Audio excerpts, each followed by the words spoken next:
Good morning, everyone. Happy Monday. This is Scott Maybor here with your Medicare Missive for Monday, March 9th. Hope you are all doing well. Hope you enjoyed the weekend. And happy birthday to my sister yesterday. Let's see. Today I wanted to talk about, I spoke to somebody on Saturday, and she's a relatively long customer. She's been with me 4 years or so. And she's always had Advantage plans. I believe always with the same carrier. We've switched them as the Advantage plans have changed with the carrier, but I believe she's always had an Advantage plan. I believe at least for the last few years has been the same carrier. She had emailed me on Friday, asked if we could speak, and I said sure, absolutely. What's going on? And she said, well, she's anticipating a cancer diagnosis. Her test results are coming back in mid-March, but she's doing the tests in mid-March, but she's pretty certain, or she's thinking that she does have it. And is the plan she's on the best plan she could be on? So my answer to that, for somebody in that situation is no, switch to a supplement or a Medigap plan.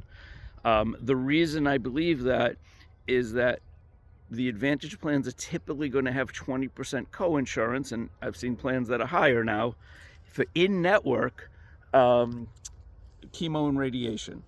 So if they do any of those types of treatments, plus of course the co-pays for the surgeries and anesthesia and all that stuff, but if she needs chemo or radiation and she's paying 20% of the cost, then it's going to become extremely expensive, and she's simply going to max out her plan. And the plan has a max of $6,700 or $6,900. My thought to her was, we can switch. It's currently the Medicare Advantage Plan open enrollment period until the end of the month. We can switch you to a supplement. Now in Massachusetts, there's no underwriting, so we could switch her to a supplement with or without a diagnosis. In most states, she's going to have to answer questions about any diagnosis and any pending, if she's already taken the test, any pending test results. So something to keep in mind. But here we're in Massachusetts, or she lives in Massachusetts. We can switch her to a plan immediately, which is her preference, and it will be effective. We can put the paperwork through. It's effective April 1st. The other thing I said to her is, should we simply wait and put it through for, wait for the results? If you're getting the results in a week or so, should we wait till you find out what the results are and then switch it, and it will still be April 1st? In this case, her answer was no, let's just make a switch to the Medigap plan. And the reason for that, instead of having a 20% copay, once the deductible, which is $283, is satisfied for the year, she has no copays. So 20% to the annual maximum of $6,900 or $300 max out of pocket, it's a no-brainer. She could have waited, but she didn't want to, so we did put that through. And hopefully she gets good news, not bad, and she'll be fully covered. The other thing I'll mention to you is, I did get kind of in the same vein, pay your bill. You really can't be canceled if you have a Medigap plan.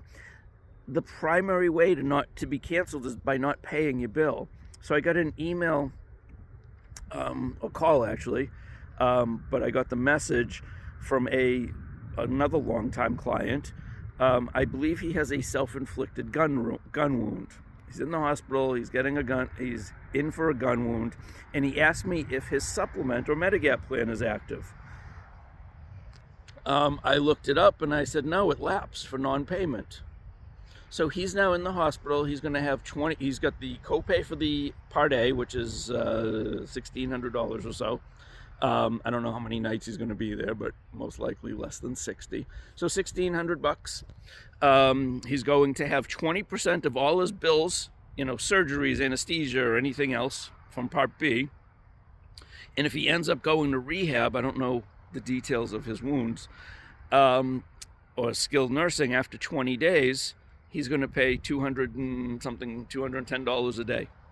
It's a lot of money. If he had kept up with the payments, and it's not that he can't afford the payments, he simply forgets to pay. He cancels a credit card that was tied to it. He closes a bank account. This is the third time it's happened. So when I called him back and I said, I'm sorry, Jim, but your policy lapsed for non-payment. You don't have any coverage. And he's like, oh, okay, not a big deal. I think it's a big deal. Pay your bill, because if you get canceled for and they'll send you multiple warnings, but if you get canceled for non-payment, it's a real pain in the neck. And then if you're in a state with underwriting, you may not qualify for another plan, pure and simple. And if you're past their window where you can make up lost payments, you're just done. And you may never qualify for a supplement in that state again without moving. So keep that in mind. Let me know if you have any questions, thoughts, or comments. I appreciate it. Have a great day, everyone. Enjoy. It's like 60 degrees out here. It's lovely. Be well. Thank you.